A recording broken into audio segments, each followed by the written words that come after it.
الحمد لله الحمد لله نحمده ونستعينه ونستغفره ونؤمن به ونتوكل عليه ونعوذ بالله من شرور أنفسنا ومن سيئات أعمالنا من يهده الله فلا مضل له ومن يضلله فلا هادي له ونشهد أن لا إله إلا الله وحده لا شريك له لا ضد له ولا ند له ولا مثل له ولا مثال له ونشهد أن سيدنا وسندنا وحبيبنا وحبيب قلوبنا ومولانا محمدا عبده ورسوله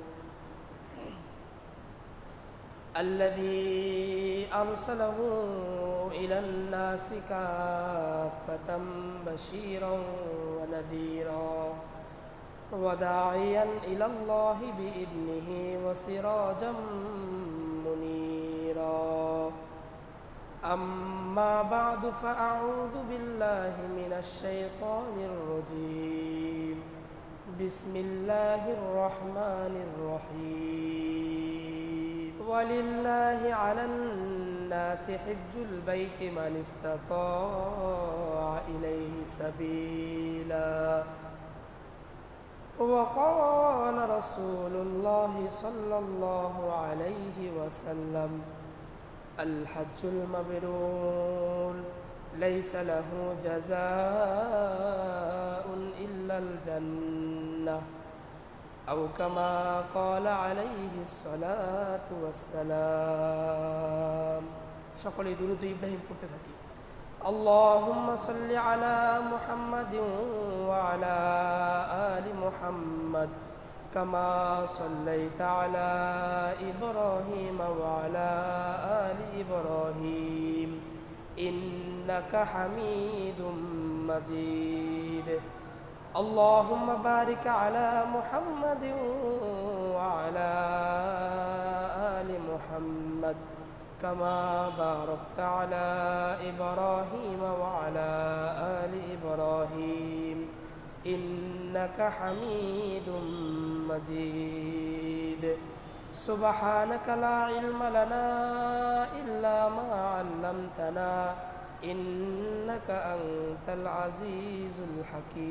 الحكيم بلغ العلا بكماله كشف الدجى بجماله حسنت جميع خصاله صلوا عليه وآله بلغ العلا بكماله كشف الدجى بجماله حسنت جميع خصاله صلوا عليه وآله اللهم صل وسلم وبارك عليه الحمد لله আল্লাহ পাক রব্বুল আলামিনের দরবারে লক্ষ কোটি শুকরিয়া যে মহান রব্বুল আলামিন আমাদেরকে দয়া করে মায়া করে মেহেরবানি করে আল্লাহ তাআলার ঘর মসজিদে আসার তৌফিক দান করেছেন। এর পাশাপাশি আমি এই অধমকে কিছু কথা বলার এবং আপনাদেরকে মনোযোগের সাথে শোনার তৌফিক দান করেছেন। এই জন্য সকলেই অন্তরের অন্তঃস্থল থেকে শুকরিয়া আদায় করে বলি আলহামদুলিল্লাহ। আল্লাহ পাক রব্বুল আলামিন কোরআনে কারিমের মধ্যে ইরশাদ করেন যে আমি পৃথিবীর শুরু লগ্ন থেকেই আসমান এবং জমিনের শুরু থেকেই সৃষ্টি করার শুরু থেকেই আমি মাসের গণনা হিসেবে নির্ধারণ করেছি 12 মাস। ইন্না ইদ্দাতাশ শুহুরি ইনদাল্লাহি ইসনা আশারা শাহরান ফি কিতাবিল্লাহি ইয়াওমা খালাকাস সামাওয়াতি ওয়াল আরদ মিনহা আরবাআতুল হুরুম। যে পৃথিবীর শুরু লগ্ন থেকেই আমি আল্লাহ এরকম দিনকে নির্ধারণ করেছি, মাসকে গণনা করেছি 12 মাস হিসেবে। এবং এই 12 মাসের মধ্যে আল্লাহ রাব্বুল আলামিন মিনহা আরবাতুল হুরুম, 12 মাসের মধ্যে 4টি মাসকে আল্লাহ তাআলা সম্মানিত মর্যাদাপূর্ণ মাস বলে আখ্যা দিয়েছেন। এই 4 মাসে জাহিলি যুগের এরকম এই 4 মাসে তারা যুদ্ধ বিগ্রহ, এরপর কাটাকাটি, হানাহানি, মারামারি, যায় ঝামেলা, ঝগড়া ফাসাদ, এই সমস্ত কাজ থেকে তারা বিরত থাকত। এই সম্মানিত 4 মাসকে তারা খুব মর্যাদাপূর্ণ মনে করত। কিন্তু এখন এটা একটা যুগ এসে এমন একটা অবস্থা হয়ে গেছে যে আল্লাহ তাআলার পক্ষ থেকে যে নির্ধারিত 12 মাসের মধ্যে 4টি মাস এমন রয়েছে যে এই 4টি মাস হচ্ছে সম্মানিত মাস। এই মাসের ব্যাপারে আল্লাহ রাব্বুল আলামিন কোরআনে কারীমের মধ্যে ইরশাদ করেন যে মিনহা আরবাতুল হুরুম যালিকাদ দীনুল কাইয়্যিম ফালা তাজলিমু ফীহিন্না আনফুসাকুম ওয়া কাতিলুল মুশরিকিনা কাফা কামা ইউকাতিলুনাকুম কাফা। আল্লাহ রাব্বুল আলামিন এই 4 মাসকে সম্মানিত করেছেন। এই 4 মাস একে অপরের সাথে কেউ দ্বন্দ্বে লিপ্ত হবে না, কাটাকাটি, মারামারি, হানাহানি, যুদ্ধে লিপ্ত হবে না, এরকম অশ্লীল মন্দ কাজে এই 4 মাস বান্দা লিপ্ত হবে না। কেন? এই 4 মাসকে আল্লাহ রাব্বুল আলামিন সম্মানিত করেছেন। সেই 4 মাসের, সেই 12 মাসের মধ্য থেকে 4টি মাসের ধারাবাহিকতা হলো যে আল্লাহ রাব্বুল আলামিন ধারাবাহিকভাবে মুহররম, রজব, জিলকদ, জিলহজ, এই 4টি মাস আল্লাহ রাব্বুল আলামিন সম্মানিত করেছেন। যে জিলকদ, জিলহজ, মুহররম এবং রজব মাস, এই 4টা মাস বান্দাদের জন্য একটা বিশেষ একটা সময়। এই সময়ে ব্যক্তিরা তারা এরকম মারামারি, কাটাকাটি, হানাহানিতে লিপ্ত হবে না। তাদের মধ্য থেকে যারা এরকম কাটাকাটি, মারামারি, হানাহানিতে লিপ্ত হবে তাদের ব্যাপারে কঠিন হুঁশিয়ারি। ওয়াকাতিলুল মুশরিকিনা কাফা কামা ইউকাতিলুনাকুম কাফা। কাফের মুশরিকরা এরকম এই সমস্ত মন্দ কাজে লিপ্ত হতে পারে, তবে ওয়ালামু, জেনে রাখো, আন্নাল্লাহা মাআল মুত্তাকিন, আল্লাহ তাআলা কেবল মুত্তাকিদের সাথী, মুত্তাকিদের সহচর্যই অবলম্বন করেন। আল্লাহ রাব্বুল আলামিন এই 4 মাসের একটি মাসের মধ্যে আমরা অবস্থান করতেছি। সেই মাসটি হলো যে জিলকদ মাস। আজকে জিলকদ মাসের প্রথম দিন, তো এই জন্য আলোচনার শুরুতে আজকে যেহেতু জুমাবার, এই জন্য এই মাসের কিছু করণীয় বর্জনীয় বিষয় নিয়ে আলোচনা করাও জরুরি। আবার এই মাসটি একটি হজের মাস। হজ আল্লাহ রাব্বুল আলামিন একজন মুসলমানের জন্য যে ইসলাম গ্রহণ করেছে তার জন্য তো এরকম 4টা বিধান তার জন্য অর্পিত হয়ে যাবে। প্রথম হলো যে সে কালিমা পাঠ করবে, আশহাদু আল্লা ইলাহা ইল্লাল্লাহু ওয়া আন্না মুহাম্মাদার রাসূলুল্লাহ, যে সে সাক্ষ্য দেবে আমি আল্লাহ তাআলার উপরে ঈমান আনলাম। আশহাদু আল্লা ইলাহা ইল্লাল্লাহ, আমি সাক্ষ্য দিচ্ছি আল্লাহ ছাড়া কোনো মাবুদ নাই।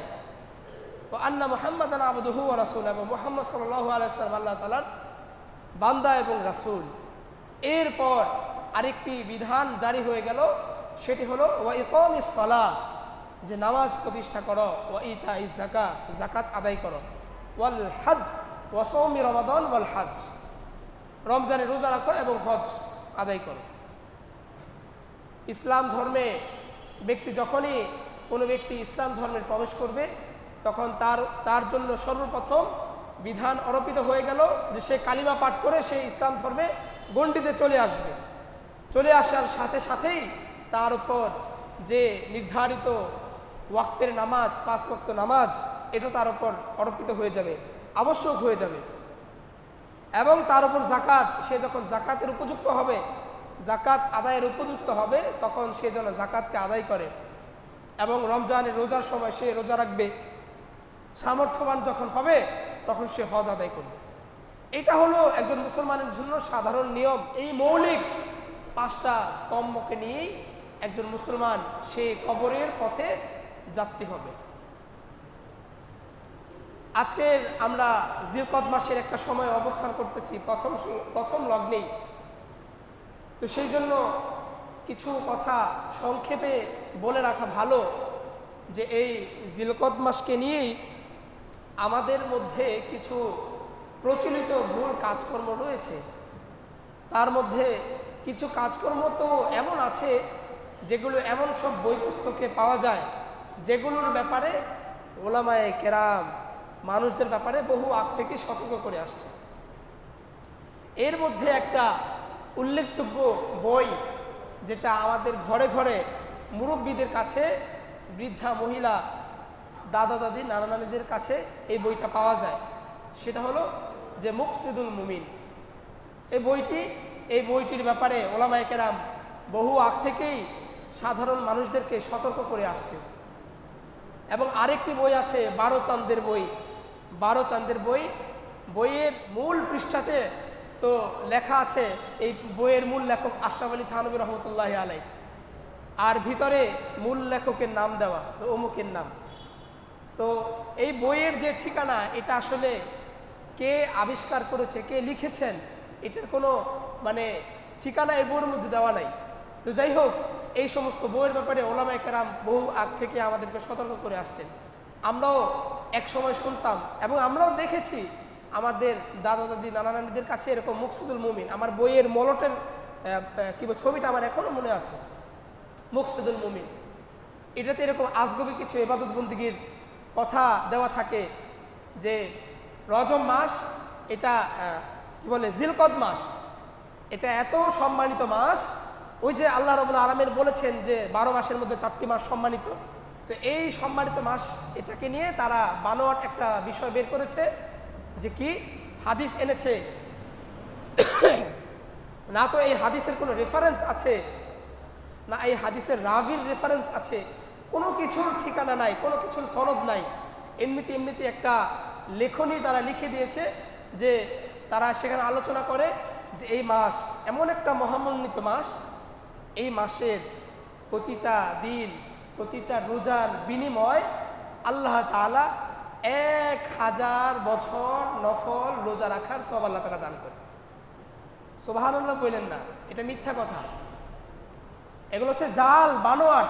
জাল তো দূরের কথা, এই হাদিস যে জাল, আমাদের ওলামায়ে কেরাম যখন তারা প্রবন্ধ লেখেন, থিসিস লেখেন, বিভিন্ন বিষয়ে লেখালেখি করেন, কোন হাদিস জাল, এবং বিভিন্ন কিতাবে কিছু জাল হাদিসও আছে যেগুলো কোনো এক সময় এরকম সময়কার যারা এরকম রাষ্ট্রের পরিচালক ছিল, তারা এরকম ধর্মের নামে কিছু ভুলভাল তথ্য কিতাবাদির মধ্যে প্রবেশ করিয়েছে।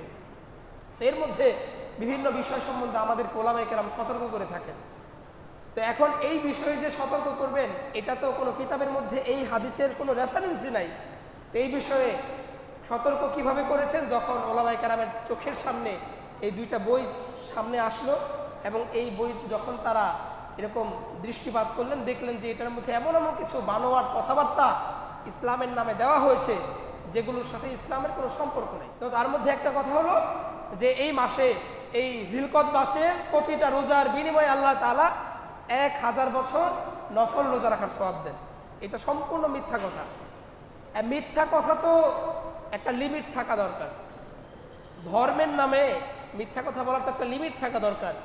যে হয়তো কোনো মওযু হাদিস থাকতে পারে, কিন্তু কথা হলো এই বিষয়ে কোনো মওযু হাদিসও নাই, কোনো জাল হাদিসও কিতাবে পাওয়া যায় না এই ব্যাপারে।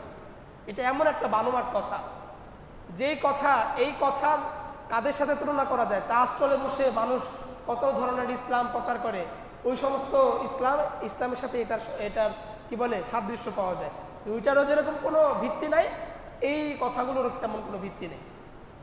আরেকটা বিষয়, সেটি হলো যে এই মাসে যদি কোনো ব্যক্তি এরকম প্রথম দিন, যেমন যে গতকালকের বৃহস্পতিবারের মাগরিবের পর থেকে আজকের ফজরের তুলুয়ে শামস, ফজর উদিত হয়েছে যখন, এই আগ মুহূর্ত সময়ের মধ্যে অর্থাৎ রাত্রিবেলা যদি কেউ 2 রাকাত নফল নামাজের নিয়তে নফল নামাজে দাঁড়িয়ে প্রথম রাকাতে সূরাতুল ফাতিহা পড়ে, এরপর সূরা মিলানোর সময় সূরা ইখলাস 15 বার পড়ে এবং দ্বিতীয় রাকাতে একই কাজ করে, এইভাবে সে 2 রাকাত নামাজ শেষ করে, তাহলেও আল্লাহ তাআলা এই নামাজের বিনিময়ে আল্লাহ তাআলা তাকে 1000 বছর নফল ইবাদত করার সওয়াব দেন। এগুলো সম্পূর্ণ বানোয়াট এবং সম্পূর্ণ ভিত্তিহীন কথা। এগুলোর উপর যদি কেউ আমল করে কাজ করে তাহলে তো এটা তো দেখতে তো আমল, কিন্তু এটা তো বেদাত হয়ে গেল, ইসলামের নামে একটা ভ্রান্ত সৃষ্টি হয়ে গেল। দেখেন, প্রশ্ন এরকম আসতে পারে যে ইসলামের নামে সে তো নামাজই পড়ছে, নামাজের মধ্যে সূরা ইখলাস যদি কেউ 15 বার পড়ে, আপনাদেরকে বলে রাখি সূরা ইখলাস, সূরা ফাতিহার পর যদি কেউ সূরা ইখলাস 2 বারও পড়ে নামাজের মধ্যে, এতে নামাজ ভঙ্গের কোনো ক্ষতি হবে না, নামাজ ভাঙবে না, নামাজ ভাঙবে না সাধারণ নিয়মে, এটা নামাজ ভাঙবে না, এতে কোনো সমস্যা নেই, কোনো বিরোধ নেই এই সমস্ত বিষয়ে। কিন্তু যদি এমন হয় যে হাদিসে আসছে বা এরকম এটার ফজিলত আছে যে এরকম করলে এরকম এরকম এর ফজিলত, তখন এই ব্যাপারে কথা বলতে হবে যে না, এটা সম্পূর্ণ ভ্রান্ত আর ভিত্তিহীন। এটার একটা সহজ একটা উদাহরণ দিয়ে বলি যে আমি তো নামাজই পড়লাম, কিন্তু এটাতে আবার এরকম কি বলে খারাপ হয়ে গেল বা সমস্যা হয়ে গেল কি জন্য? সাপোজ কথার কথা, আজকে আমরা জোহরের নামাজ পড়ার জন্য এখানে একত্রিত হয়েছি। জোহরের নামাজ তো আমরা জুমার নামাজ তো আমরা 2 রাকাত পড়ি, 2 রাকাত নামাজ পড়া ওয়াজিব পুরুষের জন্য, আর মহিলারা 4 রাকাত নামাজ পড়বে, তাদের জন্য জুমার নামাজ ওয়াজিব নয়। তো এখন সাপোজ আজকে যদি আমি এখানে নামাজ তো যেহেতু আমিই পড়াবো, আমি যদি চিন্তা ভাবনা করি নামাজে 2 রাকাত নামাজ পড়লে তো সওয়াব আছে অবশ্যই, নামাজের মধ্যে দাঁড়ানো অবস্থায় রুকু অবস্থায় যখন হাদিসে আসছে যখন ব্যক্তি রুকু করে তখন তাকে উহুদ পাহাড় সমপরিমাণ স্বর্ণ আল্লাহর রাস্তায় সদকা করার সওয়াব তার আমলনামায় লিখে দেওয়া হয়, এটা হাদিসে আসছে, এটা ফজিলতপূর্ণ কথা। এখন আমি যদি চিন্তা করি যে নামাজের মধ্যে রুকুর এত দাম, আমি আজকে নামাজের প্রথম রাকাতে প্রথম রুকু 1টা করব না 2টা করব, নামাজের পরে অবশ্যই আপনারা কি আমাকে জিজ্ঞেস করবেন না যে আপনি রুকু কেন করলেন 2টা? এবং এটা সাধারণভাবে সবাই বুঝে আসবে যে আমার নামাজ নষ্ট হয়ে গেছে। আপনি তো তখন আমাকে বললেন যে ইমাম সাহেব আপনার নামাজ নষ্ট হয়ে গেছে, আপনি রুকু 2টা করছেন। তখন যদি আমি বলি যে কেন আমার নামাজ নষ্ট হবে, রুকু তো আল্লাহর জন্যই করছি, একটার জায়গায় 2টা করলে সমস্যা কি? যে একটার জায়গায় 2টা করলে সমস্যা কি, এই কথার যেই উত্তর যেটা আল্লাহ রাসূলের পক্ষ থেকে বর্ণিত না, আল্লাহ তাআলার ব্যাপারে কোনো দিক নির্দেশনা নেই, সেটাও আমি যদি করতে যাই, তো সেই কথার ব্যাপারে যদি আমি নিষেধ করতে যাই, তা আপনি আমাকে উত্তর জানতে চাইলে ওই কথার যেই উত্তর আমার এই কথারও একই উত্তর। তো এই জন্য এই সমস্ত কাজ এগুলো যদিও আলহামদুলিল্লাহ আমাদের সমাজে মুসল্লি ভাইয়েরা দ্বীনের যে কোনো বিষয়ে তারা ওলামায়ে কেরামদের সাথে পরামর্শ করে কাজ করে, এটা আমরা অবলোকন করি। তো এই জন্য আলহামদুলিল্লাহ আমাদের সমাজে এগুলো একটু কমে গেছে। বাকি এরপরও যারা এগুলো করে তারা খুব কঠোরভাবে করে, এগুলো তাদেরকে নিষেধ করলে তারা মানতে চায় না, বরঞ্চ আরও কঠোর হয়। এই জন্য এই সমস্ত বিষয়ে আমরা নিজেরাও সতর্ক থাকব এবং আমাদের পরিবারস্থ যারা আছে তাদেরকেও সতর্ক করব। তো যাই হোক, এটা হলো এই মাসের বর্জনীয় বিষয়, এই সমস্ত কাজকর্ম কিছু করা যাবে না। হ্যাঁ, তবে এই মাসে যদি কেউ নফল রোজা রাখে, নফল রোজা সারা বছর 5 দিন ছাড়া আপনি সারা বছর নফল রোজা রাখতে পারবেন। 5 দিন রোজা রাখা হারাম। এর মধ্যে একদিন হলো ঈদুল ফিতরের দিন, আরেকটা দিন হলো ঈদুল আজহার দিন এবং ঈদুল আজহার পরবর্তী 3 দিন, এই মোট 5 দিন রোজা রাখা সম্পূর্ণ একজন মুমিন ব্যক্তির জন্য হারাম। এই দিন সে আল্লাহ তাআলা তাকে অবকাশ দিয়েছে, সে এই দিন সে ভোজন আরাম আয়েশ করবে, এই দিন রোজা রাখার তার কোনো সুযোগ নেই। আর এই দিনগুলো বাদে যদি কোনো ব্যক্তি চায় যে সারা বছর সে রোজা রাখবে, তাহলে এটা তার জন্য অনুমতি আছে।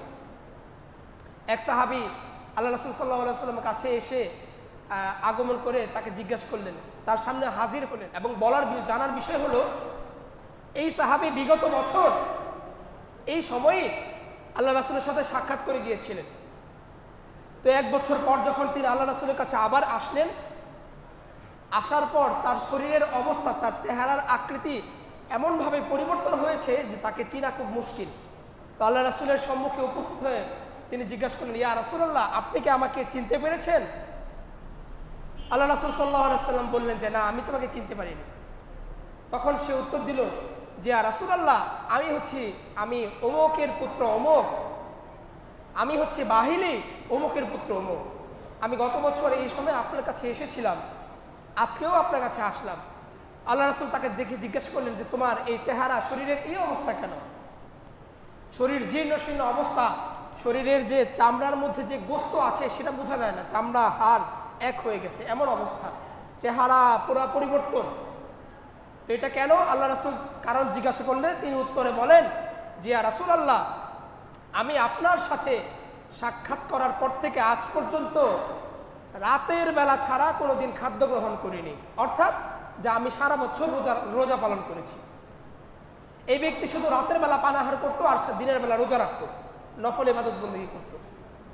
তো আল্লাহ রাসূল তাকে দেখে জিজ্ঞাসা করে বললেন যে তুমি তোমার নিজেকে বড় কঠিন আযাবের মধ্যে নিপতিত করেছো, আযাবের মধ্যে নিপতিত করেছো। এর দ্বারা উদ্দেশ্য হলো যে তুমি তোমার তো শরীরকে তুমি ক্ষতিগ্রস্ত করলে, তুমি চাইলে আরো সহজভাবে ইবাদত বন্দেগীতে তুমি লিপ্ত থাকতে পারতে, তুমি এত কঠিনভাবে ইবাদত বন্দেগীতে মগ্ন ছিলে যে তোমার শরীরের অবস্থা খুব বাজে হাল। এরপর আল্লাহ রাসূল সাল্লাল্লাহু আলাইহি ওয়াসাল্লাম তাকে নির্দেশ দিলেন যে তুমি সবরের মাস ছাড়া, অর্থাৎ রমজান মাস ছাড়া প্রতি মাসে একটা করে রোজা পালন করো, প্রতি মাসে একদিন করে রোজা পালন করো। আল্লাহ রাসূল তাকে উপদেশ দিলেন। এরপর সাহাবী জিজ্ঞাসা করলেন ইয়া রাসূলুল্লাহ, আপনি আমার জন্য আরেকটু বাড়িয়ে দিন। আল্লাহ রাসূল সাল্লাল্লাহু আলাইহি ওয়াসাল্লাম আবার বললেন যে ঠিক আছে, তুমি প্রতি মাসে 2 দিন রোজা রাখো। আল্লাহ রাসূলকে আবার জিজ্ঞাসা করলেন ইয়া রাসূলুল্লাহ, আমার জন্য আপনি আরেকটু বাড়িয়ে দিন।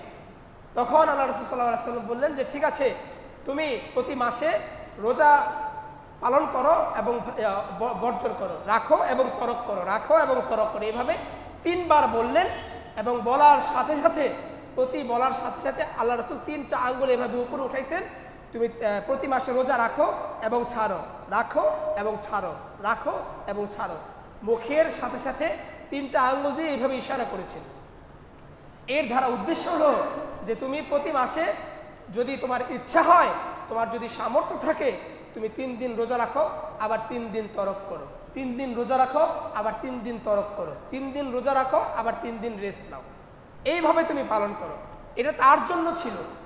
কিন্তু এই হাদিস থেকে মুফাসসিরিনে কেরাম তারা এরকম রজব মাসে যে রোজা রাখা মুস্তাহাব, এই বিষয়ে তারা আলোচনায় নিয়ে আসছেন। তো যাই হোক, তো ওই হিসাবে সামর্থ্যবান ব্যক্তি সে যদি চায় তাহলে সেও এইভাবে সে রোজা পালন করতে পারে, যে সে প্রতি মাসে 3 দিন রোজা রাখবে, 3 দিন সে বিশ্রাম নেবে, 3 দিন রোজা রাখবে, 3 দিন সে বিশ্রাম নেবে, এইভাবে সে পালন করতে পারে। আবার আরেক হাদিসের মধ্যে আসছে যে আইয়ামে বীজের রোজা রাখার ব্যাপারে, যে আল্লাহ রাসূল সাল্লাল্লাহু আলাইহি ওয়াসাল্লাম তার পূর্ণ জিন্দেগিতে তিনি আইয়ামে বীজের রোজা রাখতেন। প্রতি মাসে চন্দ্র মাসের 13, 14, 15 তারিখ তিনি রোজা রাখতেন। তো এই যে রোজা রাখার তো বহু ফজিলত, রোজা রাখার অনেক হাদিস আছে, কিন্তু এরকম কোনো বিষয় নাই যে জিলকদ মাসে রোজা রাখলে 1000 বছর রোজা রাখার সওয়াব পাওয়া যায়, জিলকদ মাসের প্রথম দিন 2 রাকাত নামাজ পড়লে 1000 রাকাত নামাজের সওয়াব পাওয়া যায়, এরকম কোনো বর্ণনা, এরকম কোনো বিষয় শরীয়তের সাথে কোনো সম্পর্ক নেই। তো যাই হোক, আল্লাহ রাব্বুল আলামিন আমাদেরকে এই সমস্ত ফিতনাবাজ, এই সমস্ত বেদাতি বিষয় থেকে আমাদেরকে হেফাজত করুন বলেন আমিন। আরেকটা গুরুত্বপূর্ণ বিষয় হলো জিলকদ মাস একটি হজের মাস। হজের মাস শুরু হয়ে গিয়েছে। আল্লাহ রাব্বুল আলামিন বান্দার জন্য যে সমস্ত ইবাদতকে ফরজ করেছেন, আবশ্যকীয় করেছেন, ইসলামের যে 5টি স্তম্ভ, যে আগে কালিমা পাঠ করতে হবে, এরপর নামাজ, এরপর যাকাত দিতে হবে, এরপর রোজা রাখতে হবে, এরপর হজ আদায় করতে হবে। দেখেন হাদিসের ভাষা আর কোরআনের ভাষা, কোরআনে যেখানেই এরকম নামাজের কথা এসেছে তারপরেই আল্লাহ তাআলা যাকাতের কথা বলেছেন, আকিমিস সালাহ ওয়া আতুজ যাকাত। কিন্তু আমরা ইসলামের যে 5টা স্তম্ভ, ইসলামের রুকনগুলো আমরা যখন বলতে যে আমরা এইভাবে বলি যে কালিমা, নামাজ, রোজা, হজ, যাকাত, আমরা যাকাতকে সবার শেষে নিয়ে যাই। এইটা অনুচিত, এইটা হাদিসের সাথে, এটা হাদিসের খেলাফ, এটা কোরআনের আয়াতেরও খেলাফ। বরঞ্চ আমরা এইভাবে গুরুত্বের সাথে এই বিষয়গুলোকে এইভাবে দেখব যে সর্বপ্রথম তো কালিমা, এরপরে নামাজ, এরপরে যাকাত, এরপরে রোজা, এরপরে হজ। কারণ এটাই আল্লাহ রাসূলের সিদ্ধান্ত। আল্লাহ রাসূল আমাদেরকে এইভাবেই তরতিব দিয়েছেন। তো আল্লাহ তাআলা এই হজের বিষয়ে, এই হজের মাসের ব্যাপারে আল্লাহ তাআলা বলেন যে ওয়ালিল্লাহি আলান নাসি হিজ্জুল বাইতি মান ইসতাতা ইলাইহি সাবিলা, যে বান্দাদের মধ্যে ওয়ালিল্লাহি আলান নাস, মানুষের জন্য আবশ্যক হয়ে গেল, মানুষের জন্য উচিত হলো হিজ্জুল বাইতি মান ইসতাতা ইলাইহি সাবিলা। ওয়ালিল্লাহি আলান নাস, মানুষের কাছে আল্লাহ তাআলার পাওনা হলো সে যখন উপযুক্ত হবে তখন সে যেন বাইতুল্লাহর হজ করে। আল্লাহ তাআলা অন্যান্য ইবাদতের ক্ষেত্রে নির্দেশ দিয়েছেন যে আকিমিস সালাহ, নামাজ পড়ো, ওয়া আতুজ যাকাত, যাকাত দাও। এরকমভাবে যে সমস্ত বিষয়ে বিধিবিধান ফরজ এগুলোর ক্ষেত্রে সরাসরি আদেশ করেছেন, কিন্তু এই হজের ব্যাপারে আল্লাহ তাআলা একটু ভিন্নভাবে আমাদের সামনে উপস্থাপন করেছেন। এর ভাষাগত দিক দিয়ে লক্ষ্য করলেই আমরা বুঝতে পারবো যে ওয়ালিল্লাহি আলান নাস হিজ্জুল বাইতি মান ইসতাতা ইলাইহি সাবিলা, যে মানুষের জন্য উচিত হলো সে আল্লাহ তাআলা তার কাছে পাওনা, সে যখন সামর্থ্যবান হবে সে যেন তখন হজ করে। এই হজ নিয়েও আমাদের মধ্যে অনেক ধরনের বিভ্রান্তিকর বিষয় আমাদের মধ্যে ছড়িয়ে গেছে। নেক্সট সুরতে ধোঁকা, এক কথায় বলা যায় যে সেটা কিরকম, যে হজ, এই যে হজ এবং কুরবানি, এই দুইটা বিষয়ের ক্ষেত্রে আমরা এরকম গাফলতি দেখতে পাই।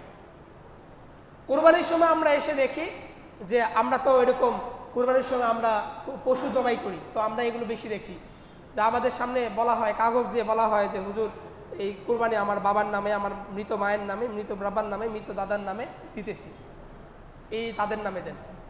অথচ কুরবানি এবং হজ এই দুইটা এমন ফরজ বিষয়, এই দুইটা যার উপর ফরজ হয়েছে তাদের পক্ষ থেকে আদায় করতে হবে, তাদের পক্ষ থেকে আদায় করতে হবে।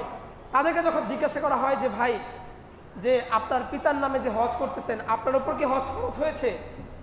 তো বলে যে হ্যাঁ আমার উপর তো হজ ফরজ, কিন্তু বাবাকে রাইখা আমি কিভাবে আমার নামে হজ দিই, এটা বেয়াদবি মনে হয়। এই শয়তান নেক্সট সুরতে ধোঁকা দিতেছে আপনাকে। এগুলোর ক্ষেত্রে কোনো বেয়াদবি না, হজের ক্ষেত্রেও আমরা এগুলো লক্ষ্য করি। হজের মধ্যেও ছেলের উপর হজ ফরজ হয়েছে, এখন ছেলে যদি হজ করে আসে, পিতা মাতা মাইন্ড করে, রাগ করে যে ছেলে এখন টাকা পয়সা হয়ে গেছে, এই জন্য হজে চলে গেছে আমাদেরকে রাইখে, আমাদের আগেই, এরকম মনে করে। আসলে কোশ্চিন কারণ এরকম মনে করার কিছু নাই। হজ তো ফরজ হয়েছে ছেলের ওপর, পিতামাতার ওপর তো ফরজ হয় নাই। হ্যাঁ, যদি ছেলের সামর্থ্য থাকে সে নিজেও হজে যায় এবং তার পিতামাতাকেও হজে নিয়ে যায়, এটা তো সবচেয়ে সুন্দর কথা।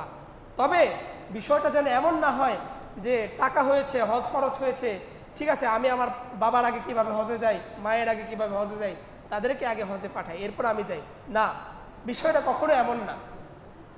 বিষয়টা হলো যে আপনার উপর যখন হজ ফরজ হয়েছে তখন আপনাকেই এটাকে আদায় করতে হবে। কুরবানির ক্ষেত্রেও বিষয়টা এমনই। কুরবানির ক্ষেত্রেও ছেলের উপর কুরবানি ওয়াজিব, কিন্তু ছেলে কুরবানি দিতেছে বাবার নামে, মৃত দাদার নামে, যাদের অস্তিত্ব দুনিয়াতে নাই তাদের নামে সে কুরবানি দিতেছে। তো এগুলো হচ্ছে নেক্সট সুরতে ধোঁকা। এই সমস্ত বিষয়ে আমরা খুব সতর্কতা অবলম্বন করব। তো একজন পুরুষ ব্যক্তি সে যখন তার কি বলে সামর্থ্যবান হবে, সামর্থ্যবান কতটুকু, কি পরিমাণ অর্থ হলে সে হজে, তার উপর হজ খরচ হবে, যে সে তার হজের পরিপূর্ণ খরচ বহন করে এবং সে এই হজের একটা লম্বা সময় যে সফরে থাকবে, এই সময়টায় তার পরিবারস্থ যারা আছে তাদের খরচ বহন করার মতো সামর্থ্য যখন তার মধ্যে আসবে তখনই তার উপর হজ খরচ। এটা একটা পুরুষের কথা বললাম। একজন পুরুষ সে সামর্থ্যবান কখন হবে, যখন সে এরকম বাংলাদেশ থেকে কি বলে সৌদি মক্কায় এরকম সফর করার সামর্থ্য থাকবে, আর্থিকভাবে আসা যাওয়ার সামর্থ্য থাকবে আর্থিকভাবে, এবং এই সময়টা তার পরিবারস্থ সকলের ভরণ পোষণের বিষয়ে সে থাকবে, তখনই তার উপর হজ খরচ হবে। আর এখন তো অবস্থা এমন হয়েছে যে এখন দিন দিন আরও যখন সময় যত পেরোবে হজ তত কঠিন হবে। হজ এই জন্য যখন যার উপর হজ খরচ হয় তখনই উচিত তার জন্য হজ করে নেওয়া। এক সময় 5-6 বছর আগে যাদের উপর হজ খরচ হয়েছে এখনও তারা করে নাই, বা এই চিন্তা ভাবনা করে বসেছিল যে এখন তো যুবক বয়স, বৃদ্ধ হলে হজ করব। কিন্তু এক সময় এমন একটা অবস্থা হবে যে টাকার পরিমাণ, অর্থের পরিমাণ এত বেড়ে যাবে যে হজ তো আপনার উপর আরও আগেই ফরজ হয়ে গেছে, কিন্তু আপনি সেটা আদায় করতে পারবেন, আর এই অবস্থায় আপনার মৃত্যুবরণ হবে। তো যাই হোক, এটা যেহেতু হজের মাস, হজ নিয়ে কিছু সংক্ষিপ্ত আলোচনা করব আল্লাহ তাআলা যদি চায়। তো আজকে যেহেতু সময় শেষ, যে কথাগুলো বলা হলো আল্লাহ তাআলা আমাদেরকে এগুলোর উপর পুঙ্খানুপুঙ্খানু আমল করার তৌফিক দান করুক, বলেন আমিন। ওয়া আখিরু দাওয়ানা আলহামদুলিল্লাহি রাব্বিল আলামিন।